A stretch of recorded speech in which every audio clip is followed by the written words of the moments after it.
Түсэн дотонс жижилсэн андууд мен дурсамж өгүүлэх зургийн цомогтоо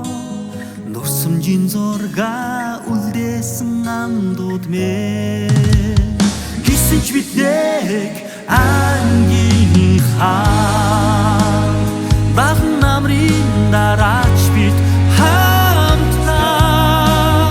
дотроо нэгд сэтгэлтэй байсан дотносч бид уулздагдаа ширээн доогуур нуусан загтлоо шивник шиг үгсийг тэдэг байлаа хинч мэдээгүй нандин нууцуд мэн хизээж мартагдахгүй дурсамж билээ гисэж биднийг ангийнхаа